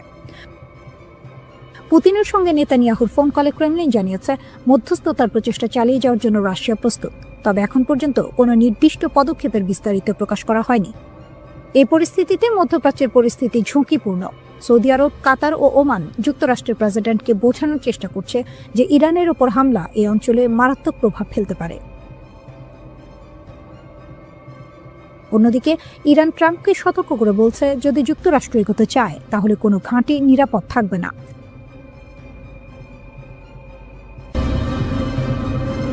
মধ্যপ্রাচ্য যেন বারুদের স্তূপ, একটু হাওয়া লাগলেই বিস্ফোরণ। ঠিক সেই মুহূর্তে এক আঞ্চলিক শক্তি স্পষ্ট করে লাইন টেনে দিল। সেই দেশটি হলো তুরস্ক। ইরানকে ঘিরে যখন উত্তেজনা চরমে, যুক্তরাষ্ট্রের প্রেসিডেন্ট ডোনাল্ড ট্রাম্প প্রকাশ্যে ইরানের বিক্ষোভকারীদের সমর্থন জানাচ্ছেন, তখন তুরস্ক বলছে ইরানের বিরুদ্ধে কোনো সামরিক অভিযান আমরা সমর্থন করি না, একদমই না। তুরস্কের পররাষ্ট্রমন্ত্রী হাকান ফিদান সরাসরি সতর্ক করে বলেছেন, শক্তি ব্যবহার করলে সংকট কমবে না, বরং আরও গভীর হবে। তার ভাষায়, ইরানের সমস্যার সমাধান ইরানের ভেতর থেকেই আসতে হবে, বাইরে থেকে বোমা বা হুমকি দিয়ে নয়। ইরানে যদি বাইরের শক্তি সামরিক হস্তক্ষেপ করে তাহলে কি হবে? তুরস্ক বলছে পুরো অঞ্চলটাই অস্থিতিশীল হয়ে পড়বে। হাকান ফিদান পরিষ্কার করে বলেছেন, আমরা চাই সমস্যার সমাধান হোক সংলাপের মাধ্যমে। ইরানে ব্যাপক অস্থিরতা হলে সেটা এই অঞ্চলের সহ্য ক্ষমতার বাইরে চলে যাবে, তাই আমরা কূটনৈতিক চেষ্টা চালিয়ে যাব। যুক্তরাষ্ট্র ও ইরান মধ্যস্থতাকারী হোক বা সরাসরি আলোচনায় নিজেদের মধ্যে বিষয়টা মেটা। এই বক্তব্যটা খুব গুরুত্বপূর্ণ, কারণ তুরস্ক শুধু মুখে মুখে নয়, বাস্তব কূটনীতিতেও মধ্যস্থতার ভূমিকা নিতে চায়। অন্যদিকে তেহরানও চুপ নেই। ইরানের পররাষ্ট্রমন্ত্রী আব্বাস আরাকচি জাতিসংঘে চিঠি দিয়ে বলেছেন, ইরানের অভ্যন্তরীণ বিষয়ে যে কোনো বিদেশি হস্তক্ষেপ তারা প্রত্যাখ্যান করে। তার দাবি, শান্তিপূর্ণ বিক্ষোভকে বাইরে থেকে নাশকতার দিকে ঠেলে দেওয়া হচ্ছে। তিনি যুক্তরাষ্ট্রের মানবাধিকার বিষয়ক বক্তব্যেরও কড়া সমালোচনা করেছেন। ইরানের বার্তা স্পষ্ট, দেশের সার্বভৌমত্ব ও সীমান্ত রক্ষায় তারা কোনো ছাড় দেবে না। এই উত্তেজনার মধ্যেই আরেকটি নীরব কিন্তু গুরুত্বপূর্ণ ঘটনা ঘটেছে। একসময়ের চরম প্রতিদ্বন্দ্বী ইরান ও সৌদি আরব আঞ্চলিক নিরাপত্তা নিয়ে আলোচনা করছে। দুই দেশের পররাষ্ট্রমন্ত্রীদের বৈঠক ইঙ্গিত দিচ্ছে মধ্যপ্রাচ্যের রাজনীতিতে নতুন সমীকরণ তৈরি হচ্ছে। চীন প্রকাশ্যে যুক্তরাষ্ট্রের সমালোচনা করেছে। বেজিং বলছে, কোনো দেশের অভ্যন্তরীণ বিষয়ে হস্তক্ষেপ আন্তর্জাতিক আইনের লঙ্ঘন। তাদের মতে, জাতিসংঘ সনদের ভিত্তিতে গড়া আন্তর্জাতিক আইনই বৈশ্বিক ব্যবস্থার মূল স্তম্ভ। শক্তিধর দেশগুলো যদি এই আইন মানতে ব্যর্থ হয়, তাহলে পৃথিবী আবার জঙ্গলের আইনে ফিরে যাবে। রাশিয়াও একই সুরে কথা বলছে। রুশ পররাষ্ট্রমন্ত্রী সের্গেই ল্যাভরভ বলেছেন, যুক্তরাষ্ট্র নিজেরাই যে আন্তর্জাতিক ব্যবস্থা গড়েছিল, এখন তারাই সেটাকে ভেঙে ফেলছে। তিনি স্পষ্ট করে জানিয়েছেন, ইরান ও রাশিয়ার সম্পর্ক কোনো তৃতীয় পক্ষ ভাঙতে পারবে না। বুশেহর পারমাণবিক বিদ্যুৎ কেন্দ্র থেকে শুরু করে উত্তর দক্ষিণ করিডোর এই সহযোগিতা দীর্ঘমেয়াদী। এই মুহূর্তে তুরস্ক, চীন, রাশিয়া তিন দেশই বলছে, যুদ্ধ নয়, সংলাপই শেষ রাস্তা। কিন্তু ইতিহাস বলে, উত্তেজনার সময় সবচেয়ে কঠিন কাজটাই হলো শান্ত থাকা। এদিকে ইরানে হামলার হুমকির মধ্যে মধ্যপ্রাচ্যে বিমানবাহী রণতরী পাঠাচ্ছে যুক্তরাষ্ট্র। মার্কিন প্রতিরক্ষা দপ্তর পেন্টাগনের নির্দেশে বিমানবাহী রণতরী USS আব্রাহাম লিঙ্কন এবং এর সঙ্গে থাকা স্ট্রাইক গ্রুপ দক্ষিণ চীন সাগর থেকে মধ্যপ্রাচ্যের দিকে যাত্রা শুরু করেছে। যুক্তরাষ্ট্র এর সম্প্রচার মাধ্যম নিউজ নেশনের এক প্রতিবেদনে এই কথা বলা হয়েছে। ভেনেজুয়েলায় অভিযানের কারণে বর্তমানে মধ্যপ্রাচ্য বা ইউরোপে যুক্তরাষ্ট্রের বিমানবাহী কোনো রণতরী মোতায়েন নেই। এমন সময়ে যুক্তরাষ্ট্র মধ্যপ্রাচ্যে বিমানবাহী রণতরী পাঠাচ্ছে। ওয়াল স্ট্রিট জার্নালের প্রতিবেদনে বলা হয়েছে, বর্তমানে ক্যারিবীয় অঞ্চলে যুক্তরাষ্ট্রের 12টি যুদ্ধজাহাজ মোতায়েন করা হয়েছে, আর বর্তমানে মধ্যপ্রাচ্যে দেশটির যুদ্ধজাহাজ রয়েছে 6টি। ইরান এখন রুদ্ধশ্বাস এক সন্ধিক্ষণে দাঁড়িয়ে। রাস্তায় আগুন, স্লোগান, ভাঙচুর। আবার সেই রাস্তাতেই বিপরীত চিত্র, হাজার হাজার মানুষ রাষ্ট্রের পতাকা হাতে নেমে এসেছে সরকার ও সর্বোচ্চ নেতার পক্ষে। দেশ জুড়ে চলমান বিক্ষোভের মধ্যে ইরান কার্যত দুই ধারায় বিভক্ত। সরকারপন্থী সমাবেশে অংশ নেওয়া অনেকেই বলছেন, তারা শুরুতে বিক্ষোভে ছিলেন, কিন্তু পরিস্থিতি যখন নিয়ন্ত্রণের বাইরে যেতে শুরু করে তখন তারা সরে দাঁড়ান। তাদের ভাষায় এটা আর প্রতিবাদ নেই, এটা বিশৃঙ্খলা। সেই বিশৃঙ্খলার মুখে তারা নিজেদের দায়িত্ব মনে করছেন দেশকে রক্ষা করা। রাষ্ট্রীয় টেলিভিশনে সম্প্রচারিত ভিডিওতে দেখা যায়, তেহরান সহ একাধিক শহরে বিশাল জনসমাবেশ, মানুষ হাতে ইরানের পতাকা, সর্বোচ্চ নেতার ছবি, স্লোগানে মুখর রাজপথ, নেতৃত্বের প্রতি আনুগত্যের ঘোষণা, শক্ত অবস্থানে রাষ্ট্রযন্ত্র ও তার সমর্থকরা। এই অভ্যন্তরীণ উত্তেজনার মধ্যে আন্তর্জাতিক মাত্রা যোগ করেছে ওয়াশিংটন। মার্কিন প্রেসিডেন্ট ডোনাল্ড ট্রাম্প প্রকাশ্যে হুঁশিয়ারি দিয়েছেন, বিক্ষোভকারীদের ক্ষতি হলে যুক্তরাষ্ট্র কঠোর প্রতিক্রিয়া দেখাবে। তিনি দাবি করেছেন, পরিস্থিতি খুব কাছ থেকে পর্যবেক্ষণ করা হচ্ছে। এর আগেও ট্রাম্প ইঙ্গিত দিয়েছিলেন, সহিংসতা বাড়লে যুক্তরাষ্ট্র বিক্ষোভকারীদের পাশে দাঁড়াতে পারে। ইরান এই অভিযোগ সরাসরি নাকচ করেছে। দেশটির পররাষ্ট্রমন্ত্রী আব্বাস আরাকচি অভিযোগ তুলেছেন, যুক্তরাষ্ট্র ও ইসরায়েল এই অস্থিরতার পেছনে জড়িত। তার দাবি, শান্তিপূর্ণ আন্দোলনকে সহিংসতার দিকে ঠেলে দেওয়ার চেষ্টা চলছে। একই সুরে কথা বলেছেন প্রভাবশালী রাজনীতিক আলী লারিজানিও। তাদের বক্তব্য, ভিতরের দুর্বলতাকে কাজে লাগিয়ে দেশকে অস্থিতিশীল করার চেষ্টা হচ্ছে। সর্বোচ্চ নেতা আয়াতুল্লাহ আলী খামেনি এক বিরল ভাষণে কঠোর অবস্থান স্পষ্ট করেছেন। তিনি বলেছেন, রাষ্ট্র ধ্বংসের চেষ্টা সহ্য করা হবে না। তার ভাষায়, ইসলামী প্রজাতন্ত্র ত্যাগের উপর দাঁড়িয়ে আছে এবং প্রয়োজন হলে নিজেকে রক্ষায় শক্তি প্রয়োগ করবে। সরকারি সূত্র জানায়, নিরাপত্তা বাহিনী ইতোমধ্যে ব্যাপক ধরপাকড় শুরু করেছে। শত শত মানুষ আটক, বিপুল অস্ত্র উদ্ধারের দাবিও করা হয়েছে। এই পরিস্থিতিতে ট্রাম্পের একটি সামাজিক যোগাযোগ মাধ্যম পোস্ট নতুন করে উত্তেজনা বাড়িয়েছে। সেখানে তিনি লিখেছেন, ইরান হয়তো আগে কখনো এত কাছ থেকে স্বাধীনতাকে দেখেনি। তিনি বলেন, যুক্তরাষ্ট্র সাহায্য করতে প্রস্তুত। কী ধরনের সাহায্য তা স্পষ্ট নয়, কিন্তু তেহরানের কাছে এটি স্পষ্ট বার্তা, বিদেশি হস্তক্ষেপের ইঙ্গিত। বিক্ষোভ যখন টানা দ্বিতীয় সপ্তাহে, তখন সর্বোচ্চ নেতা সরাসরি ট্রাম্পকে আক্রমণ করেছেন। তিনি তাকে অহংকারী আখ্যা দিয়ে বলেছেন, তার হাতে ইরানিদের রক্ত লেগে আছে। তিনি সতর্ক করেন, ইতিহাস বলে ক্ষমতার শীর্ষেই অনেক শাসকের পতন ঘটে। ইরানের রাষ্ট্রীয় গণমাধ্যমে দাবি করা হচ্ছে, বিদেশি শক্তির মদদে পরিকল্পিত অস্থিরতা তৈরি করা হয়েছে। তাসনিম নিউজ জানিয়েছে, 200 জনের বেশি সন্ত্রাসী সংগঠক আটক হয়েছে। গ্রেনেড থেকে শুরু করে আগ্নেয়াস্ত্র, বড় ধরনের অস্ত্র ভাণ্ডার উদ্ধারের কথাও বলা হয়েছে। এর ফলে বিক্ষোভের তীব্রতা কমেছে। আইআরজিসিকে সর্বোচ্চ সতর্কতায় রাখা হয়েছে। সাধারণ সেনাবাহিনীর বদলে এই বাহিনীর ওপরই ভরসা করছেন সর্বোচ্চ নেতা, কারণ তাদের আনুগত্য প্রশ্নাতীত। একই সঙ্গে সক্রিয় করা হয়েছে ভূগর্ভস্থ ক্ষেপণাস্ত্র ঘাঁটি। বার্তা স্পষ্ট, ইরান প্রস্তুত দুই দিকেই। ভিতরের একদিকেই সর্বনাশ। ইরান যেভাবে ইসরায়েলিদের জালে ফাঁসালো, একটা বেনামি মেসেজ, একটা টেলিগ্রাম লিঙ্ক আর লোভনীয় অর্থের হাতছানি, এভাবেই ইরান ইসরায়েলের মাটিতে তাদের গুপ্তচর বৃত্তির জাল বিছিয়েছিল। আপাত দৃষ্টিতে নিরীহ ছোট ছোট কাজ দিয়ে শুরু, যা শেষ পর্যন্ত ইসরায়েলের জন্য বিশাল এক মাথা ব্যথার কারণ হয়ে দাঁড়িয়েছিল। কিন্তু আসল চমকটা লুকিয়ে ছিল অন্য কোথাও।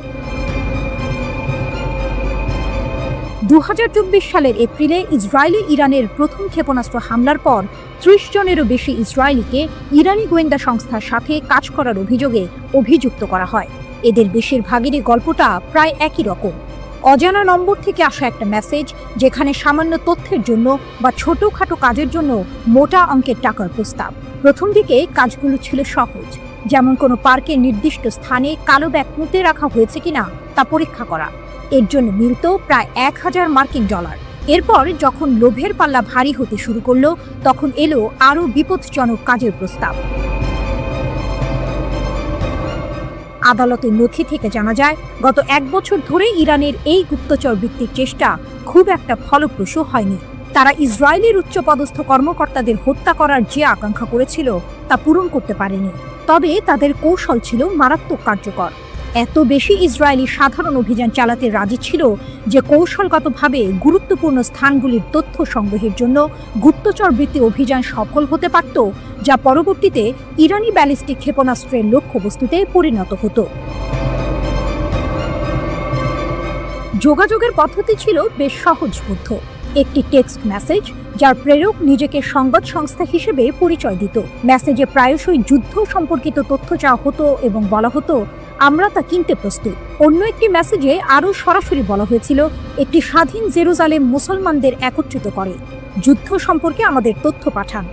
এরপরই আসতো টেলিগ্রাম অ্যাপের একটি লিঙ্ক, যেখানে নতুন করে কথোপকথন শুরু হতো। মজার বিষয় হলো, এই কথোপকথনে ইসরায়েলি নাম ব্যবহার করা হতো এবং সহজ কাজের বিনিময়ে অর্থের প্রস্তাব দেওয়া হতো। যদি কেউ আগ্রহ দেখাতো, তাহলে তাদের পেপ্যাল বা ক্রিপ্টোকারেন্সির মাধ্যমে টাকা নেওয়ার জন্য একটি অ্যাপ সেট আপ করার পরামর্শ দেওয়া হতো। 29 সেপ্টেম্বর গ্রেপ্তার হওয়া এক সন্দেহভাজনের ঘটনা ছিল চমকপ্রদ। তাকে একটি পার্কে গিয়ে একটি কালো ব্যাগ পুঁতে রাখা হয়েছে কিনা তা পরীক্ষা করতে বলা হয়েছিল। ব্যাগটি ছিল না, কিন্তু নিয়োগকারী একটি ভিডিও পাঠিয়ে তা প্রমাণ করেছিল এবং তাকে $1000 মার্কিন দেওয়া হয়েছিল।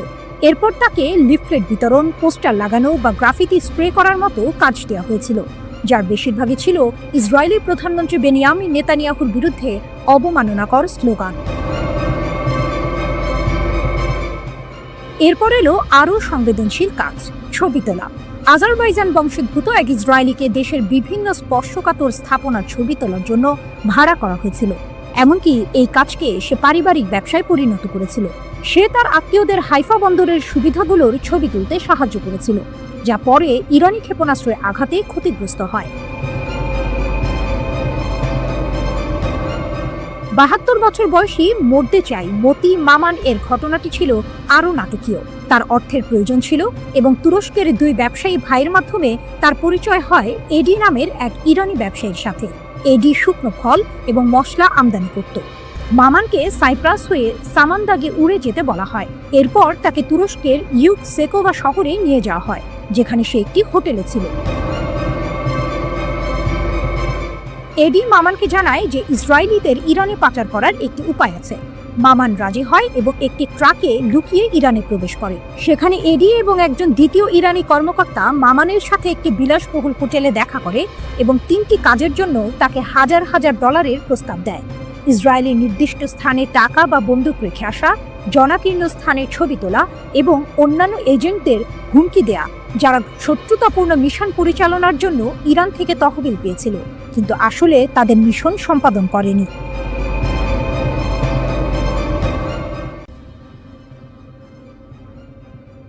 ইসরায়েলের সামরিক ঘাঁটিতে ইরানের ভয়াবহ আঘাত, স্যাটেলাইট তথ্যে চাঞ্চল্যকর মোড়। দীর্ঘ 12 দিনের সংঘাত শেষে ইসরায়েল দাবি করেছিল ইরানের ছোড়া প্রায় 84% ক্ষেপণাস্ত্রই প্রতিহত করা হয়েছে, কিন্তু স্যাটেলাইট চিত্র যেন ভিন্ন গল্প বলছে। টেলিগ্রামের এক প্রতিবেদন অনুযায়ী ওরেগন স্টেট ইউনিভার্সিটির গবেষকদের বিশ্লেষণ করা স্যাটেলাইট চিত্র থেকে জানা গেছে, গত মাসে ইরান অন্তত 5টি ইসরায়েলি সামরিক স্থাপনায় সফলভাবে আঘাত হেনেছে। এর মধ্যে রয়েছে উত্তর, মধ্য ও দক্ষিণ ইসরায়েলের গুরুত্বপূর্ণ লক্ষ্যবস্তু, এমনকি একটি গোয়েন্দা তথ্য সংগ্রহ কেন্দ্র এবং একটি লজিস্টিক ঘাঁটিও।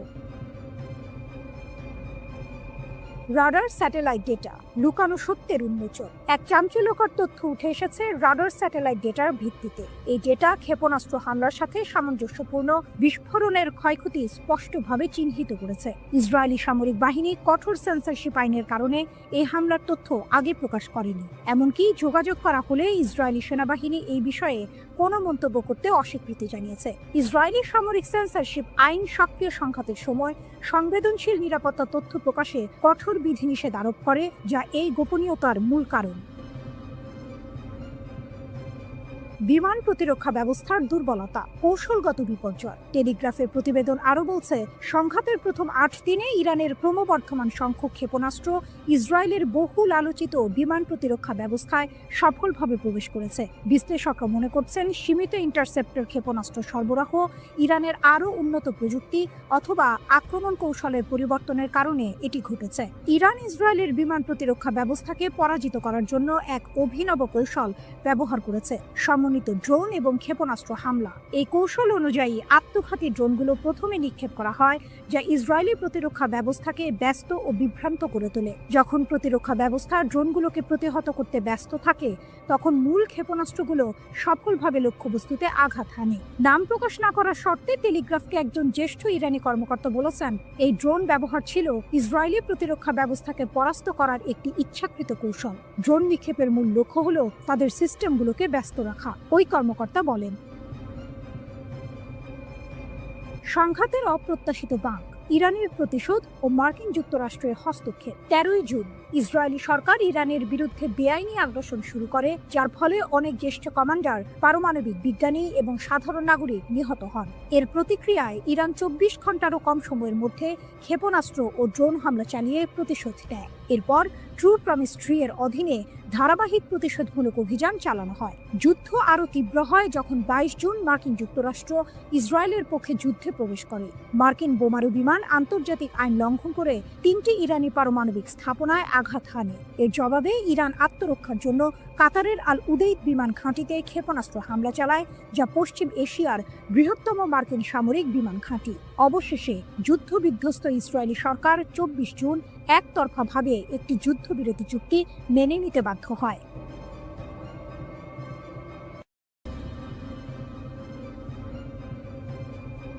ভয়ঙ্কর এক সংবাদের শিরোনাম, কিন্তু তার ভেতরের কথা আরো গভীর। ইরান বলছে তারা এখনো কোনো ক্ষেপণাস্ত্রের শহরের দরজা খোলেনি। এর মানে কি? এর মানে হলো তাদের আসল আঘাত করার ক্ষমতা এখনো অব্যবহৃত।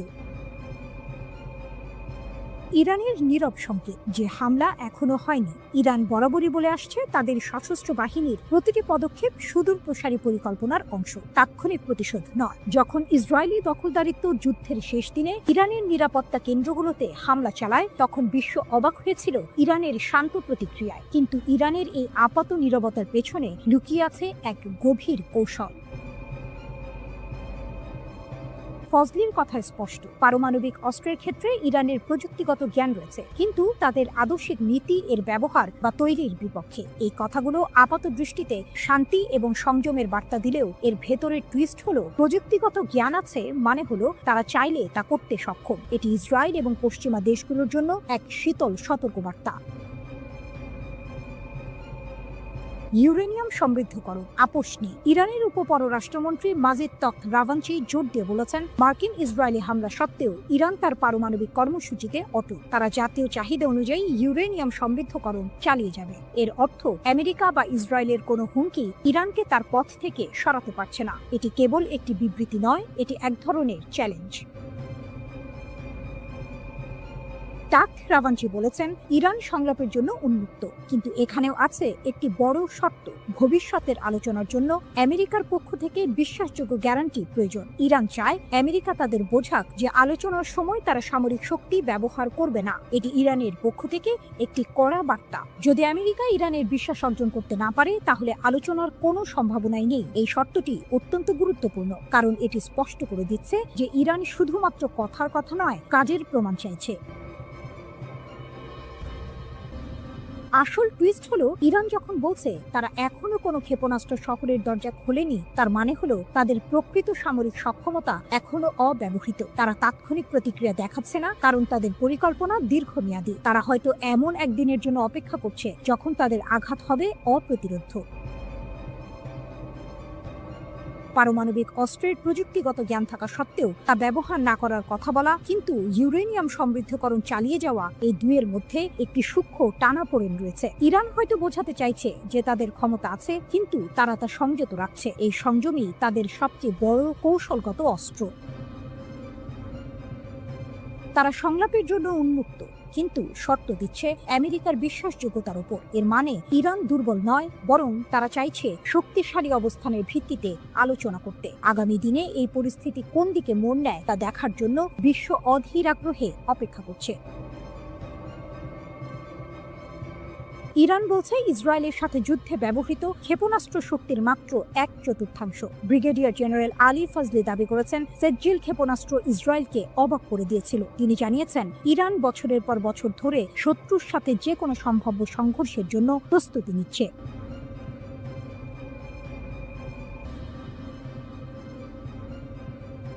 ইসরায়েলের কপালে চিন্তার ভাঁজ। ইরান নাকি এবার ধ্বংসাত্মক আর অভূতপূর্ব জবাব দেবে।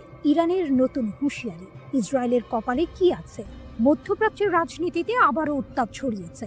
ইরানের শীর্ষ সামরিক কর্মকর্তারা ইসরায়েলের বিরুদ্ধে কড়া হুঁশিয়ারি দিয়েছেন। ভবিষ্যতে কোনো আগ্রাসন চালালে ইরান নাকি জোরালোভাবে লড়াই করবে। তাদের কথা শুনে মনে হচ্ছে এবার পরিস্থিতি আরও গুরুতর হতে চলেছে। ইরানের শীর্ষ সামরিক কমান্ডার মেজর জেনারেল আমির হাতামি জোর দিয়ে বলেছেন যে ইরানের সেনাবাহিনী যে কোনো আগ্রাসনের বিরুদ্ধে কঠিন লড়াই করবে এবং নিজেদের সার্বভৌমত্ব রক্ষা করবে। তিনি গর্ব করে বলেছেন, ইসরায়েলি আগ্রাসনের বিরুদ্ধে ইরানের বিমান প্রতিরক্ষা সফলভাবে প্রতিরোধ করেছে।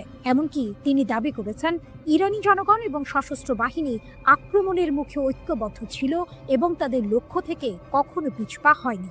এই দাবি যদি সত্যি হয়, তাহলে ইসরায়েলের জন্য এটা একটা বড় দুশ্চিন্তার কারণ হতে পারে। ধ্বংসাত্মক ও অভূতপূর্ব প্রতিশোধের হুমকি। আইআরজিসি এর মুখপাত্র ব্রিগেডিয়ার জেনারেল আলী মোহাম্মদ নাইনি আরও এক ধাপ এগিয়ে সতর্ক করেছেন, ভবিষ্যতে যে কোনো হুমকির ক্ষেত্রে ইরান ধ্বংসাত্মক এবং অভূতপূর্ব প্রতিক্রিয়া জানাবে। তার মানে কি, এতদিন যা দেখেছি তা কিছুই নয়? ইরান কি সত্যিই এমন কিছু করে দেখাবে যা বিশ্ব আগে কখনো দেখেনি? যুক্তরাষ্ট্রের হামলা যুদ্ধের গতি বদলেছে কি? এদিকে ইরানে যুক্তরাষ্ট্র ও ইসরায়েলের যৌথ আগ্রাসনের বহু মাত্রিকতা বিশ্লেষণে রুশ একাডেমি অফ সায়েন্সের ইনস্টিটিউট অফ ওরিয়েন্টাল স্টাডিজের গবেষক লানা রাওয়ান্ডি ফাদাই বার্তা সংস্থা মেহেরের সঙ্গে বিস্তারিত কথা বলেছেন। রুশ বিশ্লেষকের মতে, পারমাণবিক স্থাপনায় মার্কিন হামলা ছিল মূলত সাজানো নাটক। পশ্চিমা মিডিয়ায় তা রীতিমতো ন্যায়কোচিতভাবে স্থাপিত হয়, তবে বাস্তবে এর সামরিক রাজনৈতিক প্রভাব তেমন ছিল না। এটি ছিল হয়তো একটি থিয়েট্রিক্যাল গ্র্যান্ড ফিনালে, যা সংঘাত গরম হয়ে ওঠার আগে একটি সুন্দর সমাপ্তি এনে দেয়। শেষ পর্যন্ত উভয় পক্ষ যুদ্ধবিরতিতে সম্মত হলো কেন? রাওয়ান্দি বলেন, হামলা পাল্টা হামলায় উভয় পক্ষই প্রচণ্ড ক্ষতিগ্রস্ত হচ্ছিল। ইসরায়েল মার্কিন সহায়তায় আকাশ প্রতিরক্ষা বজায় রাখলেও ইরানের ক্ষেপণাস্ত্র হামলা প্রতিহত করা যাচ্ছিল না। তাদের ক্ষেপণাস্ত্র ও সামরিক সরঞ্জামের ঘাটতি ক্রমেই স্পষ্ট হচ্ছিল। এর মাঝে ইরানের হরমুজ প্রণালী বন্ধের হুমকি ও ইয়েমেনি হুথিদের যুক্তরাষ্ট্রের বিরুদ্ধে চুক্তি বাতিল যুদ্ধকে আরও বিস্তৃত করে ফেলতে পারত।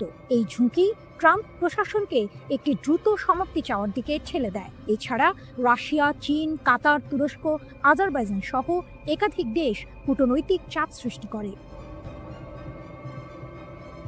ইরানের প্রতিশোধমূলক ক্ষেপণাস্ত্র হামলায় তেল আবিবের দক্ষিণে রিহোবেদ শহরে ইসরায়েলের বিখ্যাত সামরিক সংশ্লিষ্ট গবেষণাগার বাইসমান ইনস্টিটিউট অফ সায়েন্স পুরোপুরি ধ্বংস হয়ে গেছে। ইরানের সরকারি টেলিভিশন চ্যানেল প্রেস টিভির এক প্রতিবেদনে এর বিস্তারিত তুলে ধরা হয়েছে।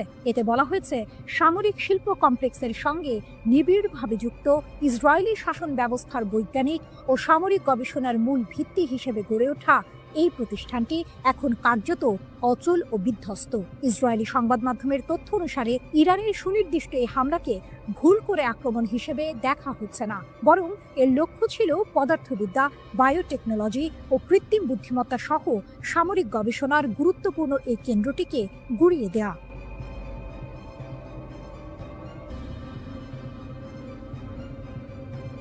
গরম খবর, আবারও উত্তপ্ত মধ্যপ্রাচ্য।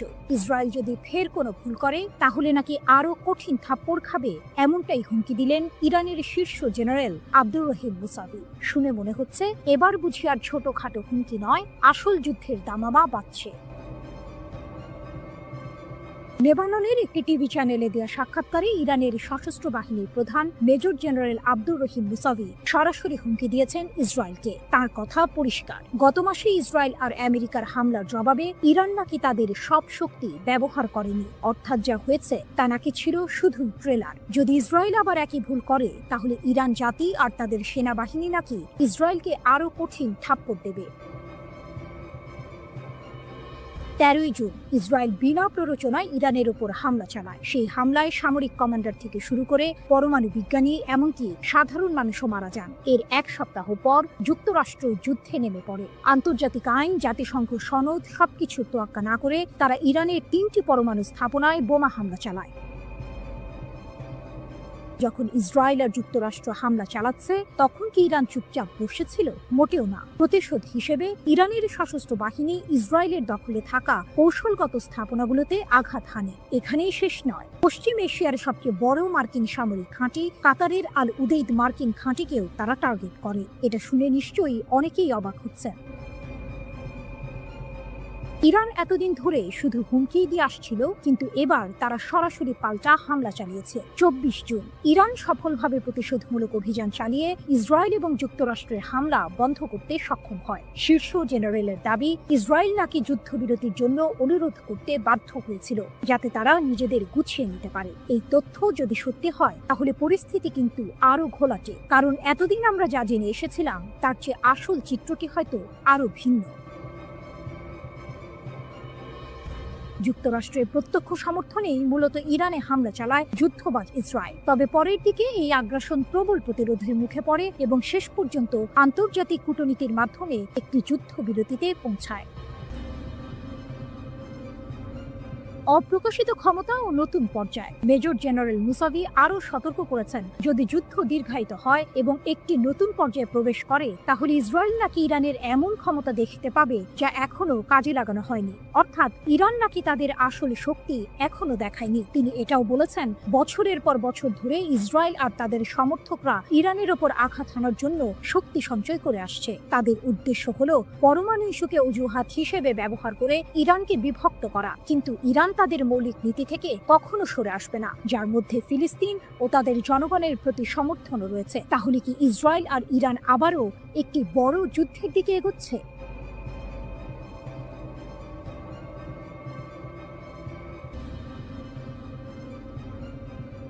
ইরান স্পষ্ট জানিয়ে দিয়েছে ইসরায়েলের সঙ্গে তাদের পরবর্তী সংঘাত হবে চূড়ান্ত সংঘর্ষ। রাশিয়ার সংবাদ মাধ্যম আরটিকে দেয়া এক সাক্ষাৎকারে ইরানের একটি সূত্র এই তথ্য নিশ্চিত করেছে। এই ঘোষণা মধ্যপ্রাচ্যে নতুন করে উত্তেজনার পারদ চড়িয়ে দিয়েছে, কারণ ইরান বিশ্বাস করে তারা এখন ইসরায়েলের দুর্বলতা সম্পর্কে ওয়াকিবহাল এবং তাদের হাতে এমন উন্নত ক্ষেপণাস্ত্র রয়েছে যা ইসরায়েলের আকাশ প্রতিরক্ষা ব্যবস্থাকে সহজেই ভেদ করতে পারে। গত 13ই জুন ইসরায়েল ইরানের ওপর হামলা চালায়। ইহুদিবাদী দেশটির দাবি ছিল তেহরান পারমাণবিক বোমা তৈরির শেষ পর্যায়ে পৌঁছে গেছে। এই হামলায় ইরানের পারমাণবিক ও সামরিক স্থাপনাগুলো ক্ষতিগ্রস্ত হয়, শত শত মানুষ এবং পারমাণবিক কর্মসূচির সঙ্গে জড়িত বেশ কয়েকজন উচ্চপদস্থ সামরিক কর্মকর্তা ও বিজ্ঞানী নিহত হন। এরপর 22 জুন যুক্তরাষ্ট্র ইরানের 3টি পারমাণবিক স্থাপনায় হামলা চালায়, যার মধ্যে ছিল নাতানজ ও ফোর্দোর ইউরেনিয়াম সমৃদ্ধকরণ কেন্দ্র। তেহরান অবশ্য বরাবরই সামরিক উদ্দেশ্যে পারমাণবিক কর্মসূচি পরিচালনার অভিযোগ অস্বীকার করে আসছে। পাল্টা জবাব হিসেবে ইরান কামিকাজে ড্রোন ও ক্ষেপণাস্ত্র হামলা চালায়, যা সরাসরি ইসরায়েল ও কাতারে অবস্থিত যুক্তরাষ্ট্রের আল উদেইদ বিমান ঘাঁটিতে আঘাত হানে। 12 দিনব্যাপী এই সংঘাত শেষ হয় যুক্তরাষ্ট্রের মধ্যস্থতায় হওয়া এক যুদ্ধবিরতির মাধ্যমে, যা এখনও কার্যকর রয়েছে। ইসরায়েলের দুর্বলতা উন্মোচিত। আরটিকে দেওয়া মন্তব্যে তেহরানের সূত্রটি জানায়, সাম্প্রতিক উত্তেজনার সময় ইরান ইসরায়েলি শাসনের দুর্বলতা শনাক্ত করতে পেরেছে। এটি একটি চাঞ্চল্যকর দাবি যা ইসরায়েলের প্রতিরক্ষা সক্ষমতা নিয়ে প্রশ্ন তুলেছে। সূত্রটি আরও দাবি করে যে ইরানের কাছে এখনও নতুন প্রজন্মের হাজার হাজার ক্ষেপণাস্ত্র রয়েছে এবং যুদ্ধ শুরু হলে প্রতিদিন অন্তত কয়েকশো ক্ষেপণাস্ত্র ইসরায়েলের দিকে ছোঁড়া হবে। যদি এই দাবি সত্য হয়, তাহলে ইসরায়েলের আকাশ প্রতিরক্ষা ব্যবস্থার জন্য এটি এক বিশাল চ্যালেঞ্জ হবে। এমনকি উন্নত আয়রন ডোমও এত সংখ্যক ক্ষেপণাস্ত্র মোকাবিলায় কতটা সফল হবে তা নিয়ে সন্দেহ থেকেই যায়। এই সংঘাতের জন্য ইরান শুধু সামরিকভাবেই প্রস্তুত নয়, বরং অভ্যন্তরীণ সমর্থনও পাচ্ছে বলে দাবি করা হয়েছে। সূত্রটি জানায়, দেশের জনগণ এবং প্রবাসী ইরানিদের কাছ থেকে সরকার অভূতপূর্ব সামাজিক সমর্থন পাচ্ছে। এটি নিঃসন্দেহে তেহরানের আত্মবিশ্বাস বাড়াচ্ছে। যদিও ইরান জানে যে যে কোনো সংঘাতে যুক্তরাষ্ট্র ইসরায়েলের পাশে দাঁড়াবে, তবুও তেহরান এই চ্যালেঞ্জ মোকাবিলা করতে প্রস্তুত বলেও উল্লেখ করা হয়েছে। খামেনির দাবি ও ট্রাম্পের হুঁশিয়ারি। ইরানের সর্বোচ্চ নেতা আয়াতুল্লাহ আলী খামেনি তার সামরিক জবাবের বিষয়ে বলেন, ইসরায়েলি রাষ্ট্র কার্যত ধ্বংসপ্রাপ্ত ও নিষ্ক্রিয় হয়ে পড়েছিল। তার মতে, যুক্তরাষ্ট্রের হস্তক্ষেপ না হলে ইহুদিবাদী শাসন পুরোপুরি ধ্বংস হয়ে যেত। এটি ইরানের পক্ষ থেকে একটি বড় সড় দাবি যা ইসরায়েলের সামরিক সক্ষমতা নিয়ে গুরুতর প্রশ্ন তৈরি করে। অন্যদিকে যুক্তরাষ্ট্রের প্রেসিডেন্ট ডোনাল্ড ট্রাম্প হুঁশিয়ারি দিয়ে বলেছেন, তেহরান যদি পারমাণবিক কর্মসূচি চালিয়ে যায় বলে যুক্তরাষ্ট্র বিশ্বাস করে, তাহলে আরও হামলা চালানো হবে। ইসরায়েলের প্রধানমন্ত্রী বেনিয়ামিন নেতানিয়াহু ইরানের বিরুদ্ধে আরও হামলার সম্ভাবনা উড়িয়ে দেননি।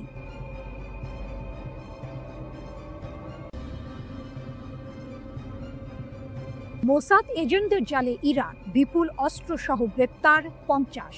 মাত্র 2 সপ্তাহে ইরান 50 জন মোসাদ এজেন্টকে গ্রেপ্তার করে বিশ্বকে চমকে দিয়েছে। ইরানের Islamic revolutionary guard corps IRGC দক্ষিণ পূর্বাঞ্চলীয় সিস্তান ও বালুচেস্তান প্রদেশে এই এজেন্টদের আটক করেছে। শুধু তাই নয়, তাদের কাছ থেকে মার্কিন তৈরি অত্যাধুনিক অস্ত্রশস্ত্র ও সামরিক সরঞ্জাম জব্দ করা হয়েছে। IRGC জানিয়েছে, এই এজেন্টরা ইরানের গুরুত্বপূর্ণ অবকাঠামো এবং অর্থনৈতিক কেন্দ্রগুলোতে নাশকতামূলক কর্মকাণ্ড চালানোর পরিকল্পনা করছিল।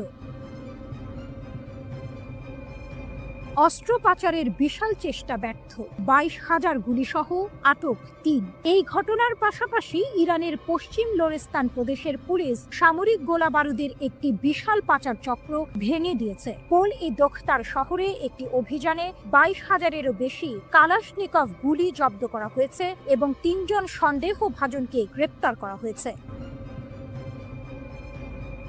লোরেস্তানের পুলিশ প্রধান ব্রিগেডিয়ার জেনারেল ইয়াহিয়া এলাহি জানিয়েছেন, পুলিশ গোয়েন্দা ইউনিটগুলো একটি মহাসড়কে দুটি গাড়ির সন্দেহজনক কার্যকলাপ লক্ষ্য করে এই অভিযান শুরু করে। পাচারকারীরা পালিয়ে যাওয়ার চেষ্টা করলেও পুলিশ গুলি চালিয়ে তাদের গাড়ি নিষ্ক্রিয় করে এবং সফলভাবে তাদের আটক করে। ধারণা করা হচ্ছে এই গোলাবারুদ ইরানের পশ্চিমাঞ্চল থেকে লোড করে দেশের দক্ষিণাঞ্চলে পাচারের উদ্দেশ্যে ছিল, যা একটি বৃহত্তর অস্ত্র পাচার নেটওয়ার্কের অংশ।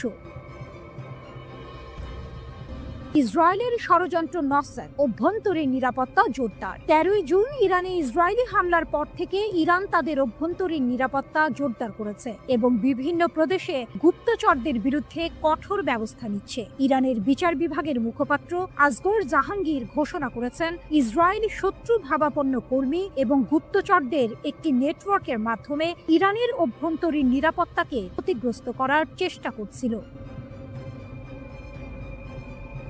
তাদের লক্ষ্য ছিল সামরিক হামলার পাশাপাশি দেশে বিশৃঙ্খলা ও নাশকতামূলক কর্মকাণ্ড চালানো। জাহাঙ্গীর দৃঢ়তার সাথে বলেছেন যে বিচার বিভাগীয় এবং নিরাপত্তা সংস্থাগুলোর সিদ্ধান্তমূলক পদক্ষেপের কারণে এই সমস্ত ষড়যন্ত্র ব্যর্থ করা হয়েছে। তিনি আরও জানান, বিশ্বাসঘাতকদের বিচার করতে এবং ইসরায়েলের সাথে যুক্ত ভার্চুয়াল অ্যাকাউন্টগুলো ট্র্যাক করার জন্য প্রদেশগুলোতে বিশেষ বিচার বিভাগীয় শাখা খোলা হয়েছে।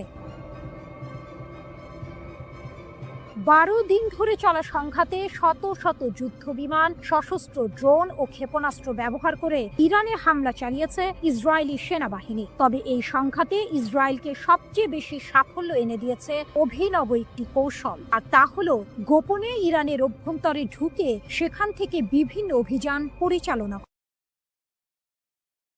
স্থিরতা ও বাইরের চাপ মোকাবিলায়।